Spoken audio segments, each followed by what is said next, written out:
Madrasta expulsa enteada de casa após a morte do pai, mas anos depois, quando está doente, ela fica surpresa ao encontrar a médica.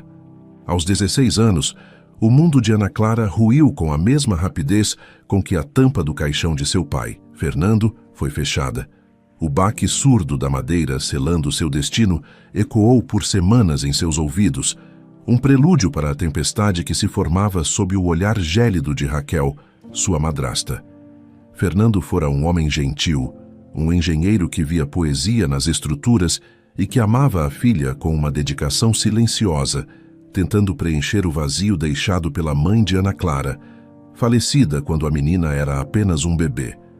Raquel entrara em suas vidas como um sol artificial, cheia de promessas de um novo lar, mas suas verdadeiras cores só emergiram quando a sombra protetora de Fernando se esvaiu. Poucos dias após o enterro, enquanto Ana Clara ainda navegava pelo nevoeiro da dor e da incredulidade, Raquel convocou-a à sala de estar, o ambiente antes acolhedor agora impregnado com o cheiro de seu perfume caro e uma frieza cortante. Ana Clara, precisamos ter uma conversa séria, começou Raquel, a voz desprovida de qualquer traço de compaixão, os olhos percorrendo a adolescente com um cálculo que Ana Clara nunca antes percebera. Sobre o que, Raquel? Ainda estou tentando entender. Papai...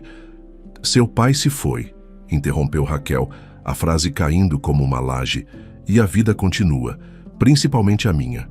Esta casa, como você sabe, era dele.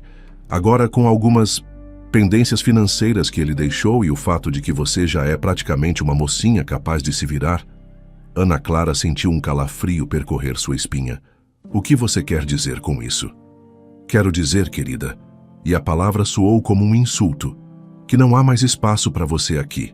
Tenho meus próprios planos, e você não se encaixa neles. Arrume suas coisas, o essencial. Amanhã cedo, quero esta casa livre. O choque foi tão brutal que Ana Clara perdeu o fôlego. Me expulsar? Mas para onde eu vou? Não tenho ninguém. Esta é minha casa. Papai nunca iria... Papai não está mais aqui para decidir nada. Raquel levantou-se, a máscara de civilidade caindo por completo, revelando um rosto duro, implacável.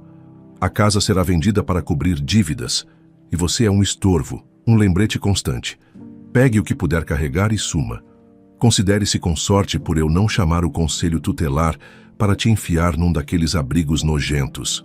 Pelo menos assim, você tem a liberdade de escolher seu próprio inferno. As lágrimas que Ana Clara segurara por dias vieram numa torrente. Suplicou, argumentou, mas Raquel permaneceu inflexível, os olhos como lascas de gelo. Na manhã seguinte, com uma pequena mochila contendo algumas roupas, uma foto desbotada dos pais e o livro de anatomia que Fernando lhe dera sonhando com o futuro da filha, Ana Clara viu a porta de sua infância bater atrás de si. O som ecoou com a mesma finalidade do caixão sendo fechado. Estava sozinha. Os primeiros dias na rua foram um borrão de medo, fome e frio. A cidade, antes familiar, tornou-se um labirinto hostil. Dormiu em bancos de praça, sob marquises, sempre alerta, o estômago roncando, a alma em frangalhos. A crueldade de Raquel era uma ferida aberta, mas a memória do amor de seu pai era a única brasa que a mantinha aquecida na escuridão. Ele sempre lhe dissera: conhecimento é a única bagagem que ninguém pode tirar de você, minha filha. Estude. Aquelas palavras se tornaram seu mantra. Mesmo na miséria, agarrou-se aos estudos como a um bote salva-vidas. Frequentava bibliotecas públicas durante o dia, não apenas para se proteger do clima, mas para devorar livros. À noite, o medo era seu companheiro constante. Aprendeu a dureza da indiferença, mas também conheceu a face da compaixão inesperada. Dona Marlene, uma senhora que administrava um pequeno abrigo improvisado nos fundos de uma igreja, acolheu-a por um tempo, oferecendo um prato de sopa quente e palavras de encorajamento. Você é uma menina forte, Ana. Não deixe essa amargura te consumir. Use essa dor como degrau. No colégio público onde conseguiu se matricular, enfrentando o preconceito por suas roupas gastas e o cheiro de quem não tinha um lar fixo, um professor de biologia, professor Antunes, Notou seu brilho, sua inteligência afiada e sua sede de aprender.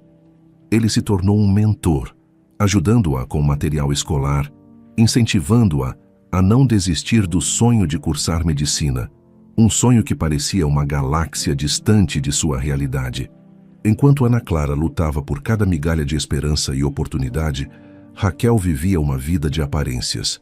Vendeu a casa rapidamente, embolsou o seguro de vida de Fernando e mergulhou num estilo de vida fútil e extravagante. Viagens, joias, amantes passageiros, queimou o dinheiro como se fosse uma fogueira para aquecer seu vazio interior, mas o frio em sua alma só aumentava.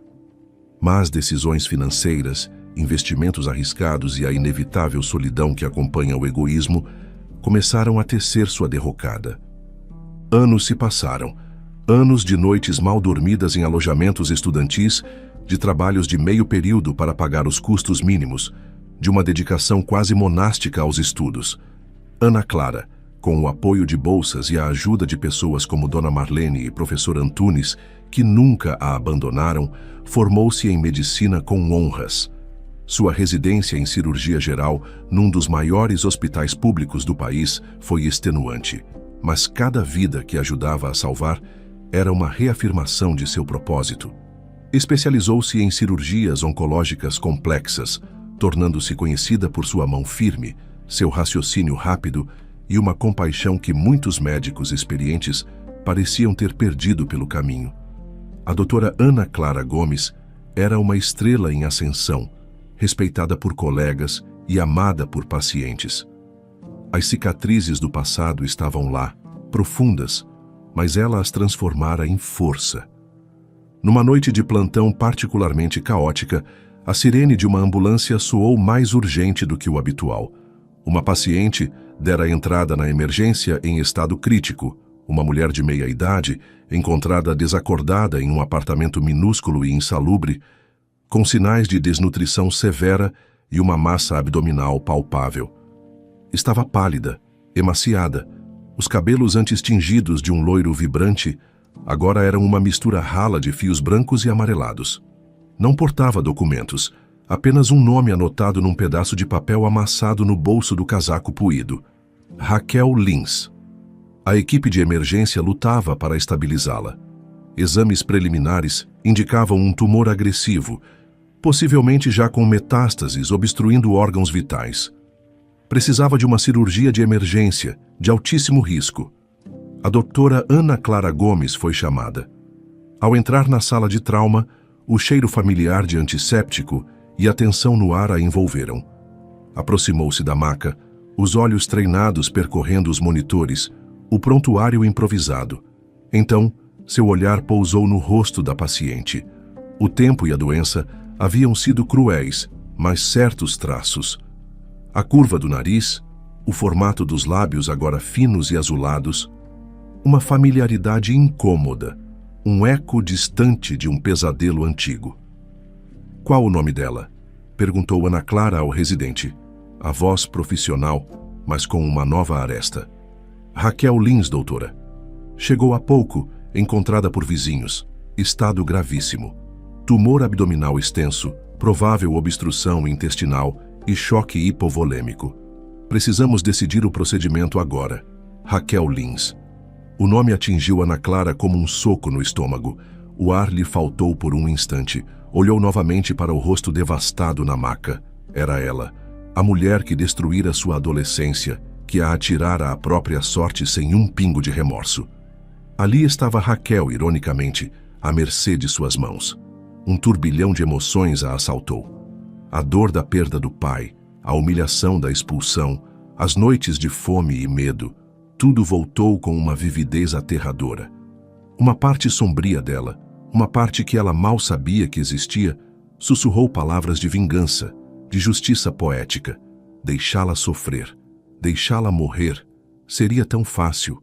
Um pequeno erro, uma decisão cirúrgica, conservadora demais. Mas então o rosto de seu pai surgiu em sua mente, seu sorriso gentil, suas palavras sobre compaixão e dever. O juramento que fizera ao se formar, a promessa de salvar vidas, sem distinção. E a voz de Dona Marlene: não deixe essa amargura te consumir. A doutora Ana Clara Gomes respirou fundo, afastando os fantasmas. Olhou para a equipe que a aguardava. Preparem a sala de cirurgia imediatamente. Avisem o banco de sangue. Esta paciente precisa de uma laparotomia exploradora de emergência. Eu vou operar.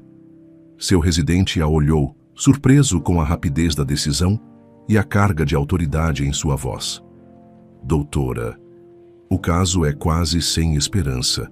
O prognóstico é péssimo. Enquanto houver um sopro de vida, há esperança e há nosso dever, respondeu Ana Clara, a voz firme, os olhos azuis agora brilhando com uma determinação fria, quase febril. Ela é minha paciente, e eu vou fazer tudo o que estiver ao meu alcance para salvá-la. Ninguém na sala poderia imaginar o peso daquelas palavras, a dimensão do conflito que se travava dentro da jovem cirurgiã. Apenas doutora Sofia Ramírez, sua colega e amiga mais próxima, que chegara para dar apoio, notou a palidez incomum de Ana Clara, o brilho febril em seus olhos. Ana, você está bem? Parece que viu um fantasma. Ana Clara olhou para a amiga, uma sombra de dor cruzando seu rosto. E vi, Sofia, um fantasma muito real do meu passado, mas agora ele é apenas uma paciente e eu sou apenas uma médica. A cirurgia foi longa e exaustiva. Horas se arrastaram sob as luzes frias do centro cirúrgico. O tumor era ainda pior do que os exames indicavam, infiltrado em múltiplos órgãos, um monstro faminto devorando a vida de Raquel por dentro. Ana Clara trabalhou com uma concentração feroz, suas mãos movendo-se com a precisão e a perícia que a tornaram uma lenda entre os residentes. Cada sutura, cada incisão era um ato de profissionalismo, mas também de alguma forma distorcida, um ato de libertação pessoal. Ela não estava salvando Raquel, a madrasta cruel, estava salvando uma vida, cumprindo seu juramento, e no processo, talvez salvando a si mesma da escuridão do rancor. Conseguiu remover a maior parte da massa tumoral, controlar a hemorragia, desobstruir o intestino. Estabilizou a paciente, mas o prognóstico permanecia sombrio. Raquel fora transferida para a UTI, entubada, lutando pela vida por um fio. Nos dias seguintes, Ana Clara acompanhou o caso de perto, como faria com qualquer paciente em estado crítico. Realizava os exames, ajustava a medicação, discutia o progresso com a equipe da UTI. Mantinha uma distância profissional, mas seus olhos traíam a tempestade interna. Dr. Ramírez, preocupada, tentou conversar. Ana, você não precisa fazer isso sozinha. Se há algo pessoal... Todas as minhas pacientes são pessoais, Sofia. Mas esta é apenas mais um caso complexo. Preciso me concentrar no tratamento.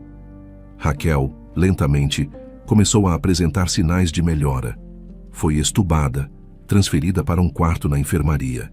Ainda estava fraca, confusa, mas a vida teimava em retornar àquele corpo castigado. Quando abriu os olhos e sua consciência começou a clarear, a primeira pessoa que viu com nitidez, parada à beira de sua cama, prancheta na mão, foi a doutora Ana Clara Gomes. No início, a mente de Raquel, ainda enevoada pela anestesia e pela doença, não fez a conexão. Viu apenas uma médica jovem, bonita, de olhar sério e competente. Mas, à medida que os dias passavam e Ana Clara voltava para as visitas de rotina, algo naqueles olhos azuis profundos, na forma como a voz, mesmo profissional, continha um eco distante, começou a despertar memórias fragmentadas. Uma tarde, Raquel estava mais lúcida. Ana Clara verificava seus sinais vitais, explicando o próximo passo do tratamento com uma paciência quase infinita. E se a febre não ceder, teremos que refazer a cultura de sangue, Sra. Lins. Alguma dúvida? Raquel a encarou, os olhos arregalados, uma faísca de reconhecimento e pavor começando a brilhar em suas pupilas. Você... esses olhos... Eu conheço você? Qual o seu nome completo, doutora? Ana Clara endireitou-se, o olhar encontrando o de Raquel sem vacilar. Aquele momento, ela sabia, era inevitável. Sou a doutora Ana Clara Gomes. E sim, Sra. Lins, Nós nos conhecemos. Há muito tempo. O ar no quarto pareceu congelar. O reconhecimento pleno atingiu Raquel como uma onda de choque. A médica habilidosa que salvara sua vida era a enteada que ela expulsara de casa, a menina a quem negara tudo, a quem atirara ao relento sem um pingo de misericórdia. O horror, a vergonha, o medo se estamparam em seu rosto emaciado. Lágrimas silenciosas começaram a escorrer por suas têmporas, misturando-se aos fios de cabelo desgrenhados. Ana, Clara, sussurrou a voz rouca e incrédula. Minha Ana Clara? Mas como? Você, aqui, me salvando? Eu sou médica, Raquel, respondeu Ana Clara, a voz controlada, mas não fria. Havia um cansaço nela, o peso de anos de dor contida. Meu dever é salvar vidas, todas elas, inclusive a sua. Raquel tentou se erguer, mas a fraqueza a dominou. Os soluços agora eram audíveis, convulsivos, sacudindo seu corpo frágil. Oh, meu Deus! Ana Clara, o que eu fiz? O que eu fiz com você? Eu não mereço. Não mereço que você... Ninguém merece morrer por falta de assistência, Raquel. Nem mesmo você. As palavras de Ana Clara eram diretas, sem floreios, mas não carregavam o ódio que Raquel talvez esperasse, que certamente merecia. Havia nelas uma tristeza profunda, uma dignidade que contrastava brutalmente com a miséria moral de Raquel. Nos dias que se seguiram, enquanto Raquel se recuperava fisicamente, o peso de seu passado a esmagava. Cada visita de Ana Clara era uma tortura e, ao mesmo tempo, um milagre. A jovem que ela tentara destruir era agora sua única tábua de salvação, a personificação de uma graça que ela não compreendia. Quando finalmente teve forças para falar mais longamente, pediu que Ana Clara se sentasse ao seu lado. A jovem cirurgiã hesitou, mas anuiu. Ana Clara, começou Raquel, a voz embargada, as mãos trêmulas buscando as da médica, que não recuou, mas também não retribuiu o toque. Eu preciso que você me ouça. Não para me justificar, porque não há justificativa para a monstruosidade que cometi, mas para tentar te dizer, e ela falou. Contou de sua própria infância difícil, de suas inseguranças, de sua ganância cega após a morte de Fernando, do medo de perder o status que o casamento lhe proporcionara. Falou da inveja que sentia da beleza e da inteligência de Ana Clara, do amor que Fernando claramente devotava à filha, um amor que Raquel sentia que nunca teria. Descreveu como o dinheiro se esvaiu, como os amigos desapareceram, como a solidão e a doença a consumiram. Eu me tornei um monstro, Ana Clara.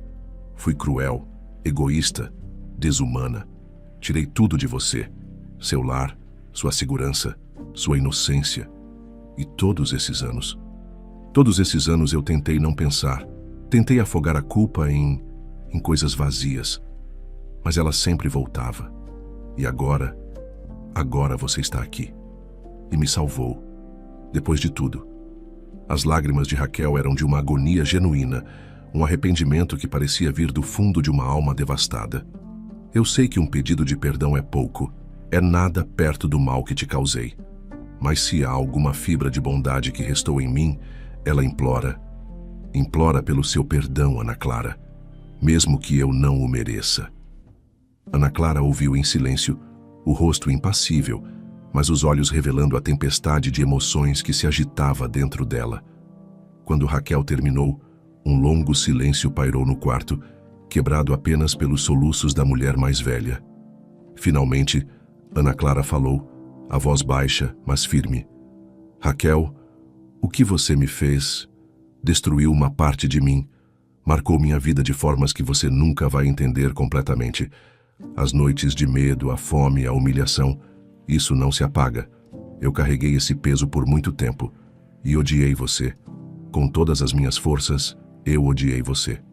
Raquel fechou os olhos como se esperasse um golpe, mas continuou Ana Clara. Eu também aprendi muito. Aprendi sobre resiliência, sobre a bondade inesperada, sobre a força que existe em nós mesmos quando achamos que tudo está perdido. E aprendi como médica que a vida é preciosa. Toda a vida. Ela olhou para Raquel. e pela primeira vez havia algo além da dor ou da profissionalismo em seus olhos. Havia uma compaixão cansada, mas real. Eu não posso esquecer o passado, Raquel. Nenhuma de nós pode. Mas eu posso escolher não deixar que ele me defina, que ele continue me envenenando. Eu te perdoo. Não por você, talvez, mas por mim. Para que eu possa seguir em frente, livre desse fardo. Para fechar esse ciclo de mágoa. As lágrimas de Raquel se intensificaram, mas agora havia nelas um brilho de alívio, de incredulidade. Você me perdoa? Eu escolho a compaixão, Raquel. Foi o que meu pai me ensinou, e é o que minha profissão exige. Você terá uma segunda chance. O que fará com ela? Só depende de você. Sua dívida não é mais comigo, é com sua própria consciência. Ana Clara levantou-se.